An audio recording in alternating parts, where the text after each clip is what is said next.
benar nggak sih ini yang aku lakuin? Apa aku mau begini aja? Atau menentukan sesuatu tuh, aku besok mau ngapain ya? Jadi apa ya gitu. Dengan aku sekarang studi di sini, jangan-jangan aku salah jurusan nih, padahal udah semester 5 atau semester 6. Atau yang sudah fresh graduate, ketika dalam pekerjaan mereka merasa nggak tahu apa-apa. Kenapa milenial itu justru butuh yang namanya quarter life crisis? Karena itu akan membuatmu lebih maju, memsolidkan apa yang kamu mau sekarang hari ini, di mana kamu masih punya waktu banyak banget.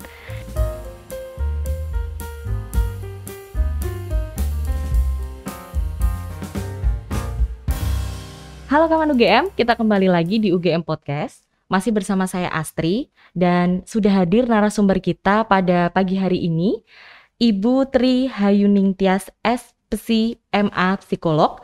Beliau adalah psikolog dan dosen dari Fakultas Psikologi Universitas Gadjah Mada. Halo Ibu, selamat pagi. Halo Mbak Astri. Apa kabar Bu? Alhamdulillah baik. Alhamdulillah. Oke, kalau pada episode sebelumnya kita membahas tentang emosi. Apa itu emosi, kemudian bagaimana caranya merilis emosi dan lain sebagainya. Pada kesempatan kali ini kita akan membahas sesuatu yang tidak kalah seru, Bu. Yaitu tentang quarter life crisis. Quarter life crisis sekarang ini kan sudah menjadi istilah yang sangat populer di kalangan anak-anak muda ya, yang biasanya mereka rentang usianya itu memasuki 25 tahun, yang kemudian rasa-rasanya tuh identik dengan kegalauan, terus apa ya Bu ya, kayak kecemasan gitu tentang pencapaian-pencapaian atau masa depan mereka sendiri. Nah, tapi sebelum kita lebih lanjut membahas tentang apa sih quarter life crisis itu, kemudian bagaimana tips-tips untuk menghadapinya dan lain sebagainya, yang pertama kita harus paham dulu quarter life crisis itu seperti apa gitu. Oke, Mbak Astrid. Tapi sebelumnya makasih ya, saya sudah diundang di dalam podcast UGM kali ini. Senang bisa berbagi tentang beberapa hal. Nah, tadi Mbak Astrid menyampaikan, kemarin kita udah bahas tentang regulasi emosi gitu. Sekarang kita masuk ke quarter life crisis. Kayaknya nanti bakal sangat terkait nih Mbak, antara perlunya kita mempunyai kemampuan regulasi emosi dan quarter life crisis ya, dalam menghadapi quarter life crisis. Nah, betul banget apa yang dikatakan Mbak Astrid tadi. Sebelum kita mengkuplok-kuplok, kita tahu apa sih sebenarnya quarter life crisis. Nah, si quarter life crisis sendiri ini, kalau saya lihat ya, memang si anak-anak muda sekarang, milenial gitu ya kali ya, milenial sering bicara tentang quarter life crisis begitu mereka merasa bingung terhadap satu hal, pilihan, atau merasa galau karena satu atau dua hal. Nah, quarter life crisis ini sebenarnya ini di psikologi kita mengenalnya dulu tuh namanya midlife crisis ya. Ingat ya, ada ya namanya midlife crisis. Betul. Ini mirip-mirip gitu. Cuman kalau dulu kita tahunya di midlife itu di pertengahan baya usia sekitar 40 sampai 50 tahun. Nah, sekarang yang namanya krisis itu rupanya muncul juga di kalangan yang lebih muda. Dan itu memang sudah ada studi dari Harvard Business Review, itu ada dipublish di sana, dikatakan memang sekarang usia yang mulai mengalami masa-masa kesulitan, kemudian situasi psikologis yang kurang menguntungkan itu semakin lebih muda dibandingkan di masa lalu. Dan sekarang kita mengenal yang namanya krisis di usia seperempat baya gitu ya. Nah, seperempat baya ini bisa dikatakan kurang lebihnya 25 tahun. Tapi kalau di referensi itu mengatakan akan dialami oleh mereka yang umurnya sekitar 20 sampai 30 tahun. Kita lihat kalau dalam masa perkembangan di usia 20 tahun tuh biasanya udah kalau mahasiswa tuh menjelang mau lulus ya, di semester akhir gitu. Atau kalau yang mungkin mulai mengalami krisis itu ada di tadi sekitar 25 tahun, itu adalah early career atau fresh graduate yang sedang memulai karir di awal-awal. Nah, itu memang banyak membahas tentang quarter life crisis karena banyak yang mengalaminya memang gitu. Dan dia adalah masa yang terjadi di antara tadi ya, di antara usia 20-30 tahun dan syarat dengan warna-warna kesulitan, kemudian ketidakpastian, keraguan, stres. Dan kalau yang mau mikir agak jauh-jauh tuh semacam apa ya? Semacam deep soul searching gitu. Iya, kalau kita lihat banyak pertanyaan-pertanyaan gitu ya, pertanyaan-pertanyaan. bener nggak sih ini yang aku lakuin? Apa aku mau begini aja? Atau menentukan sesuatu tuh, aku besok mau ngapain ya? Jadi apa ya gitu. Dengan aku sekarang studi di sini, jangan-jangan aku salah jurusan nih, padahal udah semester 5 atau Iya, iya, semester iya. 6. Atau yang sudah fresh graduate ketika dalam pekerjaan mereka merasa nggak tahu apa-apa di dalam pekerjaannya gitu. Sementara ngelihat yang lain-lain udah pada achieve sesuatu gitu ya. Nah, Gitu. itu. Oke, jadi paham ya Bu ya. Berarti memang benar ya kalau misalnya itu tuh lebih sering dialami oleh teman-teman yang mungkin seperti yang Ibu katakan tadi di akhir semester kuliah mereka atau fresh graduate gitu, dan informasinya ternyata lengkap banget. Nggak nyangka kalau ternyata quarter life crisis itu sampai rentang usia 30 tahun gitu ya Bu ya. Oke, kalau dari penjelasan Ibu tadi, ciri-cirinya selain galau, selain bingung, cemas, itu ada nggak Bu ciri-ciri lain yang Dari quarter life menggambarkan kita crisis. sedang ada di quarter life crisis itu? Ya, karena memang banyak ya teman-teman muda sekarang ini. Untungnya teman-teman muda milenial sekarang ini tuh nggak seunggan generasi sebelum-sebelumnya untuk mendatangi profesional. Apakah konselor, apakah itu psikolog. Mereka mudah untuk membuka diri dan mencari bantuan ketika sedang mengalami kegalauan itu tadi. Meskipun tidak terjadi pada semua anak muda tentunya ya, tergantung masing-masing. Nah, kalau cirinya itu memang banyak ya, Mbak. Karena kalau kita tanya apakah semua anak muda itu mengalami quarter life crisis, saya akan mengatakan mereka akan mengalami suatu situasi yang mirip itu, tetapi belum tentu masuk yang namanya crisis. Karena ada kata kuncinya krisis di sini gitu. Pada dasarnya kan kalau kita di remaja nih waktu SMA itu kan lagi sibuk-sibuknya membangun jati diri katanya ya, bangun jati diri, mencari who am I gitu. Masuk ke ke universitas itu usia di perguruan tinggi, mereka juga semakin membentuk itu, tapi sekarang udah lebih terarah karena mereka sudah agak lebih kebayang gitu ya besok mau ngapain karena sudah dengan background studi yang lebih mengarah. Ternyata itu tidak benar kan? Ketika sudah sampai di semester-semester akhir, ternyata kita bisa ke semua hal, tidak melulu tentang apa yang sedang kita pelajari. Yes, betul banget. Gitu. Nah, bahkan yang sudah yakin tentang karirnya sekalipun, bahwa misalnya dari teknik jelas nih mau jadi apa gitu, misalnya dokter jadi mau jadi apa, relatif begitu ya, lebih jelas gitu. Tapi juga bisa tiba-tiba bertanya, beneran nih yang akan kulakukan seumur hidupku nanti? Seberapa meaningful itu gitu. Nah, kita balik lagi tadi ke tanda tanya isinya, ketika itu krisis, maka segala sesuatunya lebih intens daripada yang mereka mengalami masa-masa menanyakan hal-hal tentang masa depan mereka, tentang karir mereka, tentang apa yang matters ya, apa yang penting dalam hidup mereka yang akan mereka jalani sepanjang hidup mereka nanti. Mereka berpikir kalau mau masuk ke dunia kerja, kemudian punya karir, kan akan sepanjang hidup tuh dengan itu. Nah, itu hal yang biasa yang akan perlu dipikirkan orang mulai berpikir, kemudian mempertimbangkan, kemudian menentukan. Dan ketika kita mengambil keputusan, kita mau melakukan apa itu untuk masa depan kita atau pekerjaan kita kah? Atau juga bisa dengan isu relationship, karena biasanya usia segitu mulai arah pacarannya dari lebih serius, mengarah pada pernikahan dan seterusnya, atau hubungan lebih serius tidaknya. Nah, itu harus ada keputusan yang diambil di sana. Semuanya akan berpikir dan menimbang sesuatu. Tapi mereka yang mengalami krisis akan melihat itu sebagai kebingungan yang luar biasa.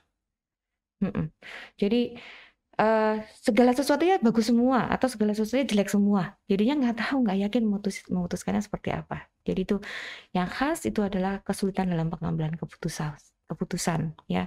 Kita bisa bilang indecisive, nggak bisa mengambil keputusan, atau diliputi keraguan-raguan ketika harus menentukan suatu pilihan, atau ambivalen. Jadi udah mengambil satu keputusan tapi berpikir kayaknya yang itu juga bagus ya. Aduh, udah bener nggak ya aku ngambil keputusan yang ini, semacam itu. Nah, jadi kesulitan mengambil keputusan itu yang sangat menonjol. Ciri yang lain, ini hal yang umum juga ya sebenarnya.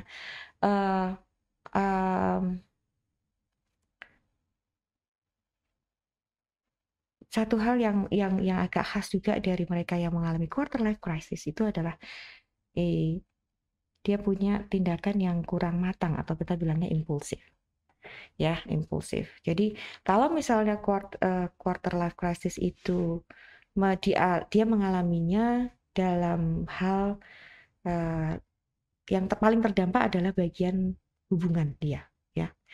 Karena satu yang khas juga ya, karena quarter life crisis itu ada stage-nya, Mbak. Jadi dia ada tahap-tahapnya. Biasanya di tahap yang pertama tuh orang akan merasa trap, merasa terjebak. Aku udah di sini, aku harus nyelesain ini.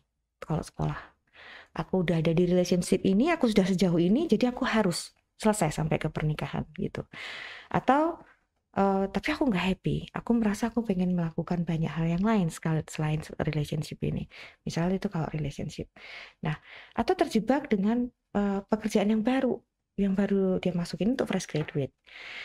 Dulu perjuangannya sampai di sini, dia bahkan berjanji untuk stay di company ini berapa lama, tapi di tengah-tengah baru setahun jalan udah nggak enjoy yakin. gitu. Mungkin saya nggak bilang setahun ya, bahkan bulan ya. Kalau milenial itu sangat dinamis, mereka movingnya cepat gitu.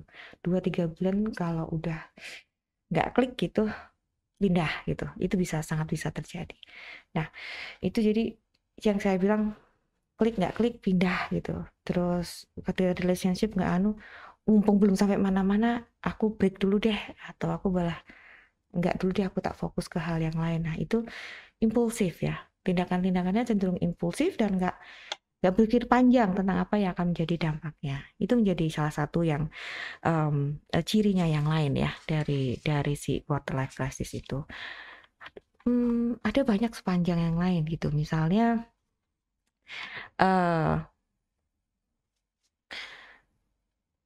merasa sendirian. Oke. Saya nggak bisa bilang loneliness ya, tapi lebih pada dia merasa terpisah dan sendiri gitu. Hanya dia yang mengalami itu sendiri dan dia merasa nggak cukup ada orang yang mengerti tentang dirinya. Dia nggak cukup merasa connect dengan lingkungan sekitarnya. Dan ini terutama yang sering terjadi merasa terisolasi atau sendirian itu mereka yang terpicu mengalami krisis ini ya, pemicunya itu adalah komparasi dengan teman sebaya atau teman-teman yang dia lihat di sosial media. Biasanya kalau sosial media itu kan suka mengekspos keseluruhan hidupnya tuh ceritanya. Kalau story bahkan yang juga kita nggak pengen tahu itu orang dengan sukarela membagikan gitu ya, Bu, ya. gitu. Dan itu komparasinya itu bisa hadir dari diri dia sendiri ataupun bahkan dari orang lain gitu, Bu. Betul banget. Dan kalau orang udah krisis itu kan dia nggak jelas ya. Seperti loss of direction ya, dia nggak punya arah, dia kehilangan goal. Nah, seperti orang kehilangan goal, mau ngapain nggak jelas sih goalnya gitu. Nah, ketika dia sedang mengalami situasi seperti itu dan sosial media memperlihatkan keberhasilan yang luar biasa dari sekian puluh orang yang dia buka page-nya itu, bayangkan stresnya gitu, dan komparasinya itu mengkomparasi dengan achievement teman-teman yang lain itu akan sangat stressful gitu. Nah, ini biasanya kalau feeling of isolation atau merasa tersendirian, merasa tidak terkoneksi dengan lingkungan sekitarnya, itu biasanya sangat mudah dialami oleh mereka yang pemicu dari quarter life crisis-nya itu adalah komparasi. Karena ada beberapa pemicu ya kalau kita bicara tentang itu. Kalau berbicara tentang komparasi, tadi kan Ibu sudah sempat cerita ya kalau misalnya sekarang dengan adanya tren sosial media yang informasi itu banjir luar biasa gitu. Kita nggak pengen ngerti aja orang lain bagikan dengan sangat gratis, sukarela gitu. Dan kadang tuh sayangnya kita menerima informasi itu sedang tidak dalam keadaan baik gitu mungkin. Jadi muncul perasaan-perasaan seperti itu dan muncullah istilah fear of missing out atau FOMO gitu, dimana orang kalau aku nggak join the hype itu aku nggak modern nih, aku ketinggalan zaman nih, aku out of date nih, kayak gitu-gitu. Nah, perasaan-perasaan seperti itu, Bu, kalau misalnya tidak tertangani dengan baik, itu dampaknya kira-kira kayak gimana? Baik yang mengalami quarter life crisis atau yang tidak? Ya, si fear of missing out itu sebenarnya semacam fenomena karena itu satu yang memang eksis gitu, memang ada dan dialami oleh sebagian orang, maka muncullah orang membuat labelnya namanya fear of missing out, dan itu merefleksikan dengan percepatan teknologi sekarang ini, apalagi di masa pandemi mungkin ya itu amplify gitu. Iya, benar. Yang sebelum pandemi aja udah begitu gitu ya. Orang terutama anak muda kita ini, millennials ini, mereka sangat ingin mengetahui segala sesuatu secepat mungkin. Kalau misalnya sampai di kampus nggak dengar sesuatu yang lain sudah membicarakan, dia nggak tahu, Udah rasanya cemas ada sendiri. gitu, kemana aja aku gitu. Betul. Nah, atau mungkin nggak usah kampus ya, kalau di pandemi sekarang di WA group atau di percakapan di sosial media yang lain Iya gitu. loh Bu, luar biasa loh Gitu sekarang tuh. banget. Nah, untuk mereka yang mengalami krisis ini menjadi satu tekanan. Fear of missing itu benar-benar fear gitu ya. Sampai kalau di psikologi itu ada instrumen untuk mengukurnya seberapa FOMO intensity-nya. Oh ya. Oke. Kerjaan psikologi kali Iya. ya. Nah, tetapi tampaknya ini sesuatu yang pada taraf tertentu itu wajar ya, dalam artian kalau kita bisa mengakses informasi demikian cepat, keinginan kita untuk mengetahui segala hal cepat itu ya wajar gitu. Namun mereka yang mengalami krisis ini sangat berbeda, intensity yang pressure ya, tekanan yang ditimbulkan akibat ketidaktahuannya atas informasi itu sangat kuat gitu. Dan kemudian kalau kemudian dibiarkan, tadi pertanyaan Mbak Astrid adalah kalau dibiarin terus gimana nih dampaknya? Pressure ini bisa menjadi semakin kuat kalau misalnya seorang ini mengeneralisasikannya kepada semua hal, nggak ngerti tentang artis yang hari ini ngapain gitu ya, atau nggak tahu kalau saya sih nggak tahu kalau harga BBM naik kecuali ketika bayar. Betul. Tapi saya nggak ngerasa missing out itu too Iya. much gitu, ketika bayar loh kok lebih mahal gitu, nggak apa-apa. Tapi Atau misalnya lihat teman-temannya udah sampai luar negeri, udah sampai Bali, kok aku masih di rumah aja ya gitu. Iya. Kayak gitu-gitu juga ya Bu. Itu salah satu achievement ya, ketika orang Oke. sudah sangat moving, seakan-akan orang lain tuh sudah sangat jelas direction hidupnya. Aku masih di sini aja, nggak ada ngapain gitu, apa yang aku buat gitu. Nah, itu membuat orang jadi lost directionnya. Nah, kalau kita yang missing out yang lain yang kemudian semakin intens, dia bisa menjernalisasikan ke hal lain dalam hidupnya. Maksudnya begini, misalnya tadi ya contohnya Mbak Astrid ngeliat fotonya temennya foto di Menara Eiffel gitu, udah nerusin sekolah dia di sana. Betul. Gitu. Itu yang udah nggak usah jauh-jauh di Eropa, di Singapura aja ternyata ada conference di sana, atau ada dia jadi internship di sana. Nah, itu kan membuat panik gitu ya. Nah, kalau yang krisis itu membuat panik dalam artian yang sesungguhnya, aku sampai di mana di situ. Nah, kalau itu kemudian terjadi generalisasi, ini udah sampai sana, ini udah itu. Wah, mereka semuanya sudah maju, semua orang sudah mendapatkan jalannya dan udah ngerti. Hanya aku yang nggak tahu kemana dan nggak jelas. Meskipun orang-orang lihat kayaknya aku, wah tapi enggak nih, aku nggak kemana-mana gitu loh. Aku nih ternyata nggak tahu apa-apa ya, aku tuh nggak bisa nentuin jalan hidupku. Aku nggak bisa apa-apa. Kerasa nggak generalisasinya? Betul. Akhirnya sampai pikir bahwa aku nggak bisa ngapa-ngapain, bahwa aku nggak melakukan sesuatu yang meaningful. Cuman gini aja, sampai sini aja gitu ya Bu. Dan ini mau sampai kapan? Besok pagi perasaan masih ada, besok lagi masih ada. Akhirnya aduh, aku bakal selamanya kayak gini. Aku emang nggak ada artinya, aku nggak ada manfaatnya, nggak ada gunanya. Nah, itu yang namanya merasa worthless, merasa nggak berharga, itu bisa turun terus ya, bisa down the hill gitu, kita bisa jatuh turun, jadi yang mengarahnya ke depression. Gitu, ke arah depresi yang kita tidak menyadari bahwa kita yang creating itu. Dan kita terlalu deep ya Bu ya.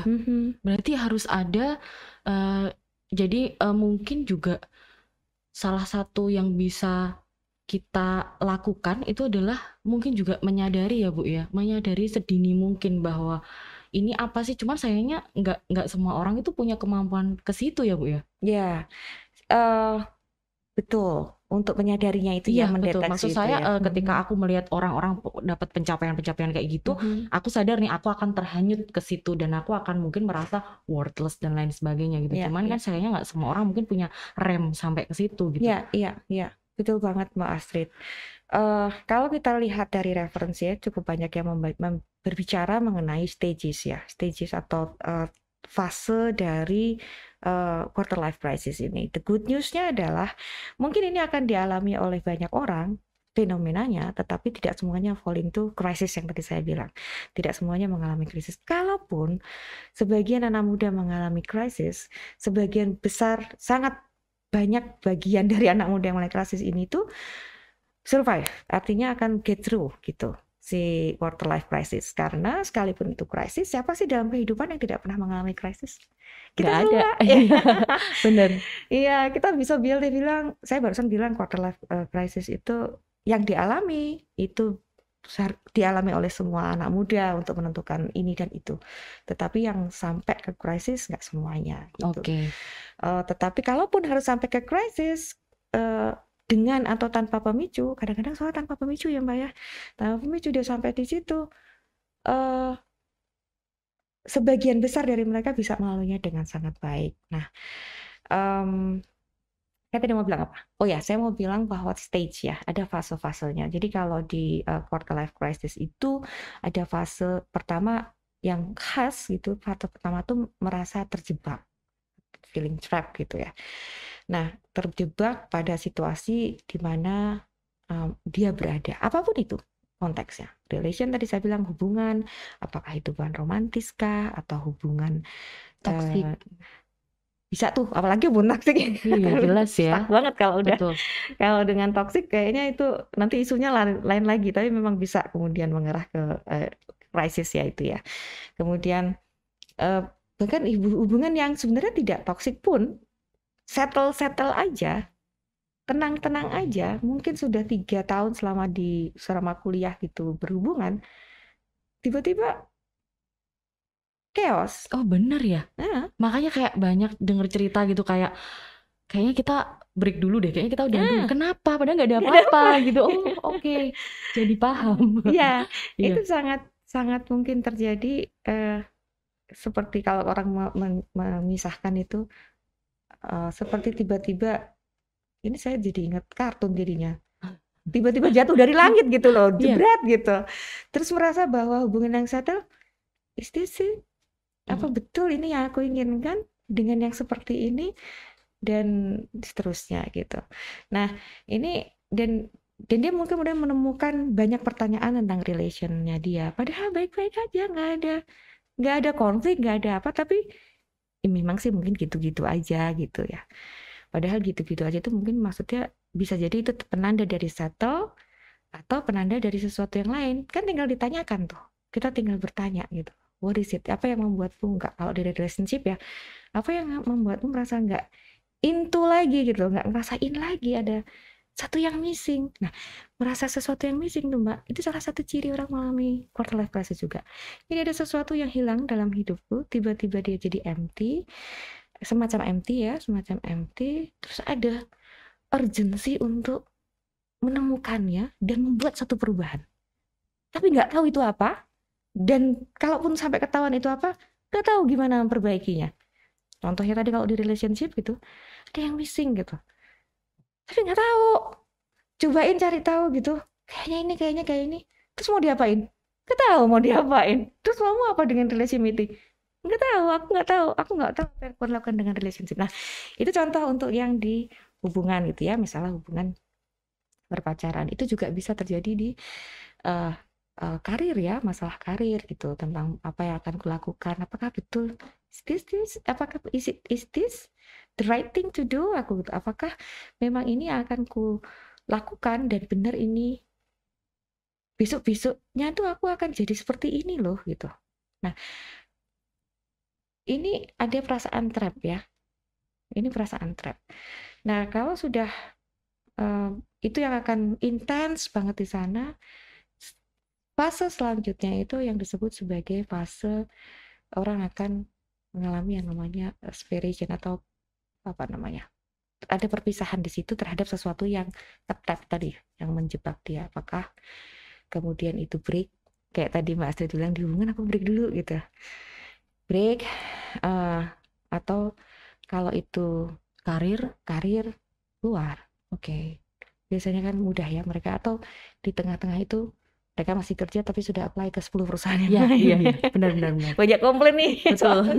Teman-teman anak sekarang baru 2 bulan hilang gitu. Iya. Nah, kemudian kalau dengan keluarga atau dengan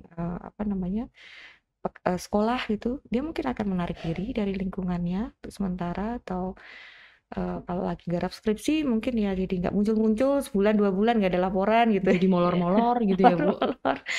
Nah itu ada. Nah di bagian ini yang akan menjebak orang berada dalam situasi yang merasa sendiri, hanya aku yang mengalami dan seterusnya. Good news-nya adalah meskipun ini satu fase yang kayaknya separation itu dia akan menghadapinya secara sendirian dan seperti seakan-akan kamu bakal gagal nih get through life crisis. Tapi enggak. Good news-nya adalah ketika kita step back dari semua itu, jadi kita mundur sejenak dari segala sesuatu yang sedang mengungkung kita bisa sampai ke tahap berikutnya, yaitu refleksi. Gitu. Kita bisa memanfaatkan situasi itu justru dengan mundur sejenak, dilihat pelan-pelan dan berefleksi. Mulai mengajukan pertanyaan-pertanyaan yang memang kita berupayakan untuk menjawabnya. Nah, pada masa-masa refleksi ini Mbak, yang mungkin agak kritikal bagi kita untuk mengelola emosi kah? Kalau kemarin udah belajar mengelola emosi, atau mulai step-step yang akan membantu kita memberi input pada hal yang akan kita refleksikan dan bagaimana kita mendapatkan hasil dari refleksi kita itu. Karena kadang-kadang kalau refleksi merenung sendirian, masih jadi depresi. Takutnya ya kebablasan gitu. Yang paling ahli teman-teman filsafat nih. Iya. Ya refleksi, nanti kalau udah refleksi, kalau itu berhasil baik, dia akan sampai pada level understanding. Jadi dia punya sesuatu yang lebih mantap, mendapatkan jawaban, dia bisa melangkah dengan lebih mantap. Jadi justru life crisis ini bukan menjadi hambatan, kita bisa melihatnya sebagai kesempatan malahan. Kalau mengalami bombardir situasi krisis ini, kalau kita bisa push through, kita bisa refleksikan itu dengan baik, menghasilkan sesuatu yang baik, justru itu akan memperkuat, memantapkan tuh apa yang akan kita lakukan, apapun yang krisis apapun yang sedang kita alami ketika di life crisis tadi.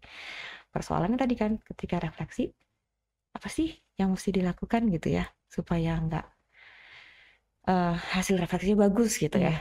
Jadi pas refleksi itu juga mungkin kita bisa kembali ya Bu di titik dimana proses aku bisa sampai sekarang di sini loh kayak gitu. Jadi mungkin itu bisa memunculkan rasa-rasa syukur gitu ya. Oke, oh begitu. Iya.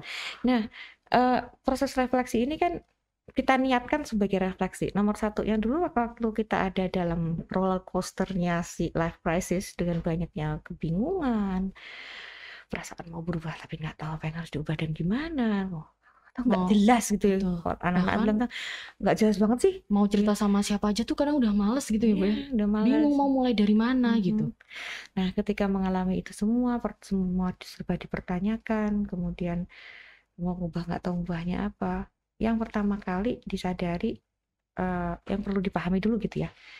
Ya memang menerima, aku mungkin sedang mengalami krisis ini nih, gitu. Itu dulu tuh, menerima bahwa situasinya memang begitu.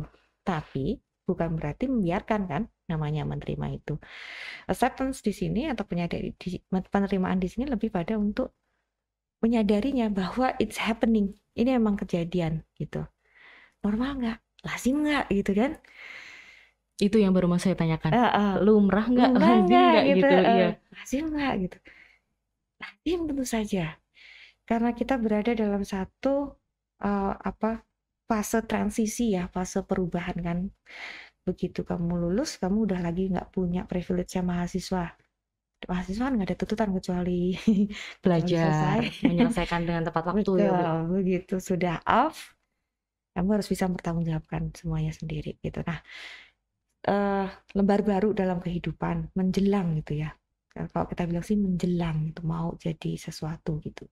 Dan ketika fresh graduate pun sebenarnya udah dapat pekerjaan pun belum selesai gitu ya, masih ada krisisnya itu. Nah, sehingga wajar kalau pada masa transisi ini orang akan mengalami situasi tersebut.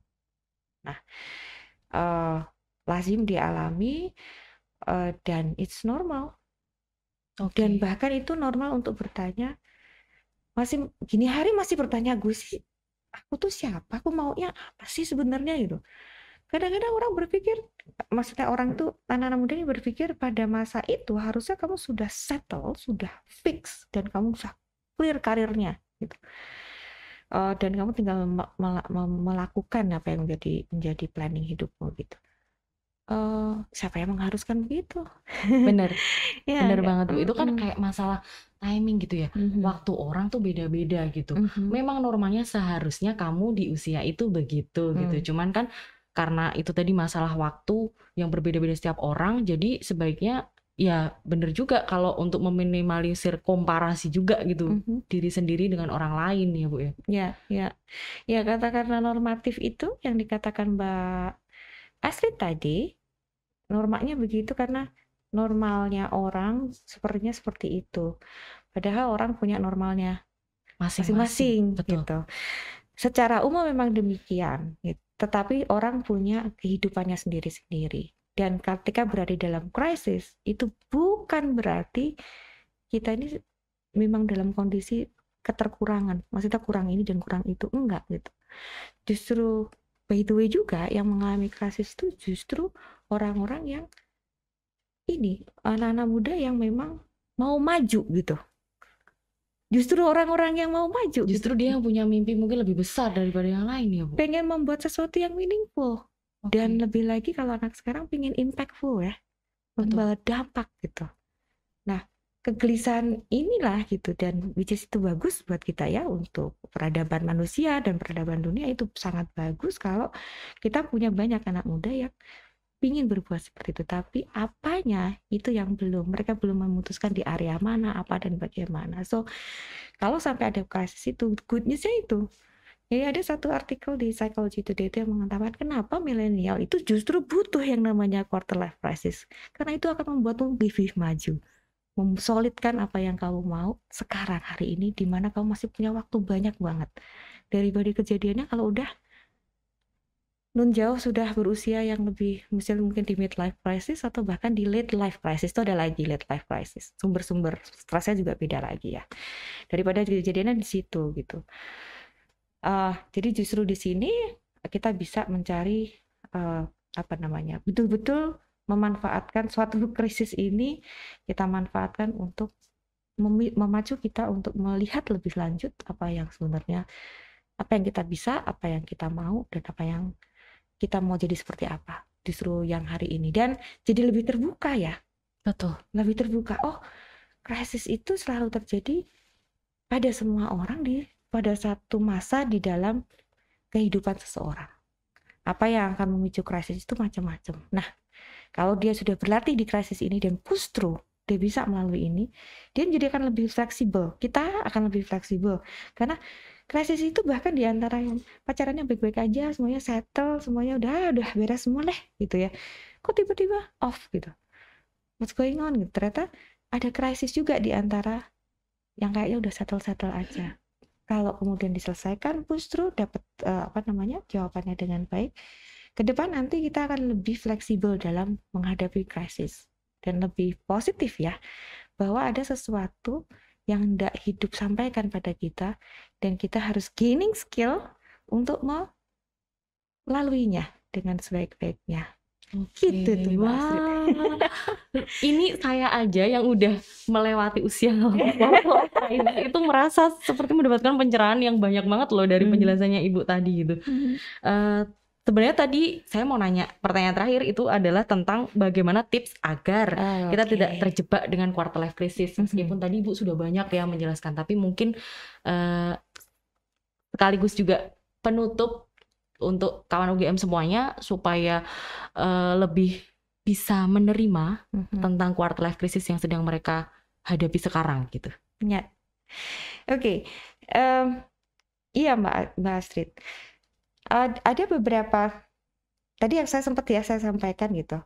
Kalau kita mengalami waktu kita bicara kelaziman, kita bicara tentang acceptance, tentang penerimaan. Tapi menerima itu bukan berarti diam aja, pasrah. Pasrah sendiri kan sebenarnya tidak ya. Pasrah itu setelah melalui upaya yang sedemikian itu.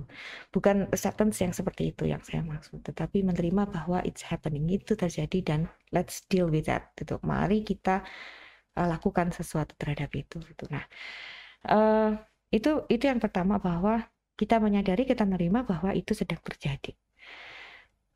Dan itu tentu saja tidak mudah untuk menerima bahwa itu sedang terjadi di kita. Karena bagaimanapun, coba kebayang dong, kalau kita sedang mengalami FOMO berat nih misalnya, terus beneran objektif, ini nggak subjektif, feeling saya ini nggak subjektif.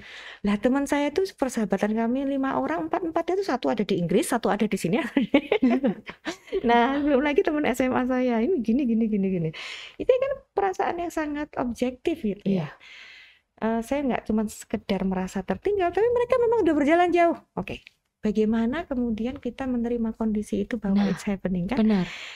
Mengakui bahwa aku memiliki perasaan seperti ini. Aku berada di dalam suatu krisis. Aku dulu nggak begitu kok. Aku nggak begitu. Tapi aku sekarang punya perasaan ini. Diterima perasaan itu. Karena itu memang real gitu ya. Dan nggak ada yang salah sama perasaan itu. Gitu. Nggak ada yang salah. Nah, terus tadi aku meminjam kalimatnya Mbak Astrid. Kalau kita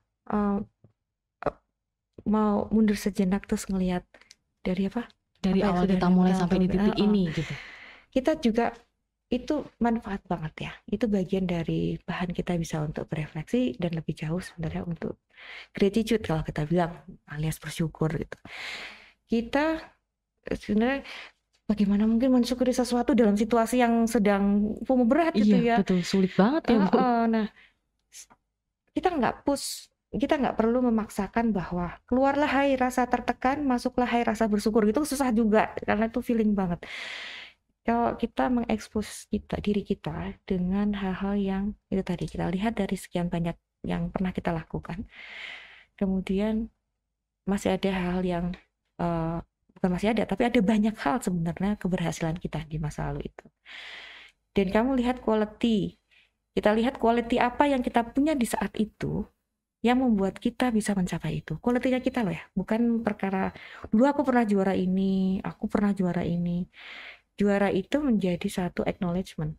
Tetapi quality-mu apa di situ? Wih, aku tekun belajar, aku punya keingintahuan yang tinggi, aku tidak enggan bertanya pada. Nah, kalau kau tidak enggan bertanya pada orang, orang suka pada bagaimana aku bertanya. Artinya kamu punya social skill yang bagus. Nah, hal seperti itu bisa kita lihat dari quality-nya kita sendiri bahwa kita punya sesuatu di masa lalu. Tetapi ada juga hal-hal yang kalau di psikologi itu kita suka seneng kalau kita membuat catatan kecil ya.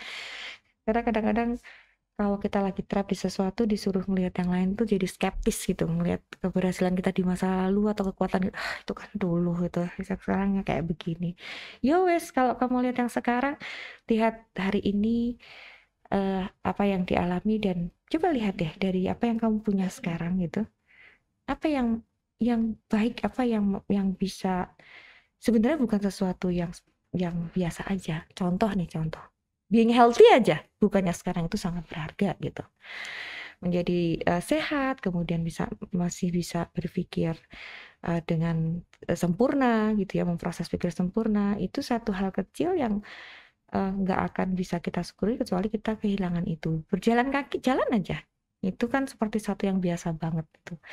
Tetapi itu sebenarnya adalah hal yang luar biasa yang mampu dilakukan oleh fisik kita, dan itu bisa terjadi karena kita menjaganya gitu. Nah, mulai dari hal kecil, saya hanya mencontohkan aja sih Mbak Astrid, karena ada banyak anjuran untuk be present dengan diri kita sendiri.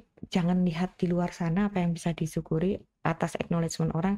Bagaimana kita meng-acknowledge diri yang ini saja, yang pada saat ini nih, sepanjang saya bicara dengan Mbak Astrid sekarang ini, ada banyak hal yang bisa saya syukuri gitu.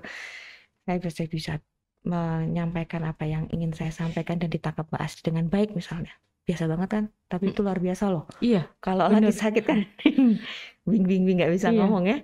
Jadi gitu. saya juga ngobrol sama ibu kayak gini juga baru sadar gitu, ternyata wah sekarang yang saya lakukan ini semoga bermanfaat bagi banyak orang juga gitu.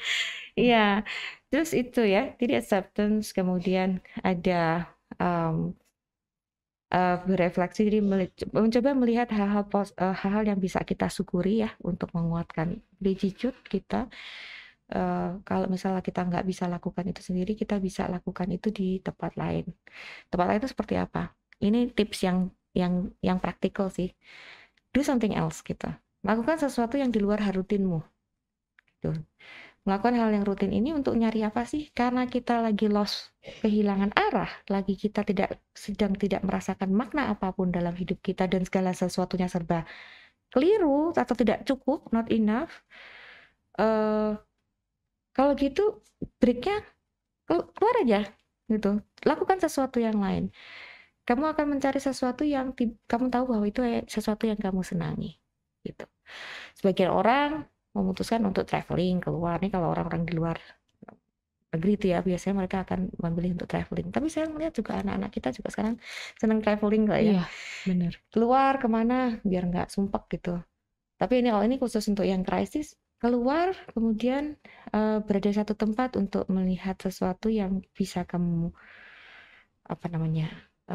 be present dan ada kebersyukuran di sana. Tapi kalau lebih lanjut lagi akan baik kalau kamu do something else di mana kamu bisa mendapatkan skill baru dan kemudian mendapati bahwa kamu bisa menikmati dan berbuat sesuatu, melakukan sesuatu di sana gitu. Kadang-kadang ketika kita melakukan sesuatu yang itu, justru kita menemukan passion kita ketika kita sedang mencoba yang baru itu. Bukan masalah sekedar aktivitas, misalnya apa ya? Aku belum pernah apa ya? Baking. Oke, baking. Ya, gitu, misal. Misalnya aku pernah baking, masak sih iya, tapi kalau baking lain kan, Iya, lain perkara. betul. Mari kita mencoba. Ternyata ketika membuat baking ya mungkin bukan perkara bakingnya. Kalau misalnya passionnya di situ boleh juga ya tentang si baking. Ternyata aku senang sesuatu yang detail, aku senang sesuatu yang precise, aku senang sesuatu ketika mau baking tuh butuh 8 ingredient, ya 8 kotak aku ada di situ, misalnya gitu ya. Iya, benar. Terus sudah diatur di sini. Oh, ini toh aku orangnya gini gitu. Bagus lagi, tips berikutnya adalah getting some support. Ketika melakukan itu, mungkin kita tidak melakukannya seorang sendiri. Mungkin akan lebih baik demikian. Kita melakukannya dengan beberapa teman atau beberapa orang yang mungkin mengalami life crisis yang sama. Pada saat kita melakukan itu, kita bisa sambil bicara, atau ketika kita melakukan itu, seorang kan bisa berkomentar, ih, kamu ini banget ya, mesti presisi banget, atau ini kalau kamu melakukan ini bisa begini. Jadi komentar orang-orang di dalam kita melakukan sesuatu itu akan membantu insight kita tentang apa yang bisa kita lakukan, atau ternyata aku senang ini. Nah, itu tuh bisa muncul karena feedback dari peers ya, dari orang-orang yang bersama dengan kita itu. Dan memang anjurannya refleksi itu kan kayaknya merenung seorang sendiri. Perenungan ya memang sendiri, refleksinya emang sendiri. Tapi ketika kita mencari bahan untuk yang reflect, itu justru kita dapatkan dari orang-orang sekitar kita. Tuh, jadi get some support dari mereka, nggak perlu merasa kok ngalami krisis sih gini amat gitu loh, apalagi kalau masuk UGM gitu loh. Tapi kok gitu amat, enggak, teman atau siapapun bisa mengalami itu at some point dalam hidup mereka. So, tidak ada salahnya kita terbuka, kemudian kita ngobrol, kemudian kalau temenin aku yuk, aku pengen nggak tahu kenapa aku pengen hiking nih gitu. Pengen lihat Merapi, apa kabar dia? Ngeri nggak sih sekarang? Siapa? Do something else, ternyata mungkin ada satu experience baru ketika melakukan sesuatu yang sama sekali baru itu yang justru akan membuat kita mendapatkan insight yang lebih baik. Nah itu tips yang ringan ya. Jadi artinya setelah kita mengakui, kemudian kita mencoba untuk berefleksi. Ketika kita berefleksi itu kita coba hal-hal yang baru, kemudian mencari connection ya, maksudnya connection itu support ya, support dari sosial kita. Dan terakhir mungkin ini, be patient dengan diri sendiri ya. Sabarlah dengan diri sendiri. Kita kadang-kadang dituntut untuk selalu mengerti orang atau patient sama orang ya, sabar atau affectionnya gitu pada orang lain. Tapi kali ini ketika mereka krisis, sabarlah sama dirimu sendiri. Karena kalau kali krisis itu rasanya pengen cepet sekali, pengen keluar dari situasi itu, pengen segera jadi gue lagi gitu Iya, ya, betul. yang jelas itu. Nah, tenang, be patient gitu. Kamu akan get through itu asal kamu memprosesnya. Nanti kamu akan dapat lagi jawaban-jawabanmu dan kamu akan sampai pada tahap akhirnya understanding. Kamu akan understand you better gitu, akan dapat lagi dan siap untuk berjalan lagi. Wow. Gitu. Wow. Oke. Tipsnya sangat mudah untuk diterima dan semoga juga mudah untuk dipraktekkan ya Bu ya oleh kawan UGM semuanya. Terakhir Ibu, pesan-pesan untuk kawan UGM semuanya yang sedang mendengarkan podcast ini, apa mungkin yang sedang mengalami quarter life crisis dan lain sebagainya? Ya, kalau teman-teman UGM gitu ya, teman-teman mahasiswa UGM atau yang lainnya ya, yang masih anak muda, percaya bahwa quarter life crisis itu bukan sesuatu yang akan meruntuhkan kita. Justru quarter life crisis kalau memang itu kita alami, itu akan memperkuat kita. Dan it depends on us ya, tergantung pada diri kita sendiri, kita mau apakan itu. Nah, jadi yakin deh, itu akan dilalui. Yang perlu kita lakukan adalah melakukan effort kita ya cukup untuk bisa melalui itu dan akan sampai pada stage berikutnya untuk berbuat yang lebih. Kalaupun stuck banget gitu, nggak apa-apa banget untuk datang ke profesional. Di sini kalau di UGM ada fasilitasnya ya. Di sini ada konselor-konselornya kalau di fakultas, atau di psikologi juga ada psikolog yang bisa diajak berbagi pendapat, atau ada peer. Kadang-kadang ada beberapa fakultas yang punya peer group ya untuk tektok masalah seperti ini. Jadi nggak apa-apa banget untuk cari bantuan dari profesional, teman tektok, teman untuk berefleksi, sehingga pada akhirnya ingredient yang diambil dari refleksinya itu ingredient yang bergizi yang membuat kita semakin kuat. Iya, dan nggak apa-apa banget kalau sedang mengalami life crisis gitu ya Bu ya. Semua orang pasti mengalami itu dan tidak ada yang abadi. Itu pasti akan terlewati. Betul banget. Baik, Bu Nining, terima kasih banyak sudah mau meluangkan waktunya untuk ngobrol-ngobrol sama saya dan luar biasa insight-nya. Semoga ini juga sangat bermanfaat bagi semuanya yang mendengarkan podcast kita pada kesempatan kali ini. Untuk semua kawan UGM di manapun kalian sedang berada, jangan lupa untuk selalu menjaga kesehatan. Jangan lupa juga untuk selalu menantikan episode-episode UGM Podcast lainnya yang tidak kalah seru. Terima kasih.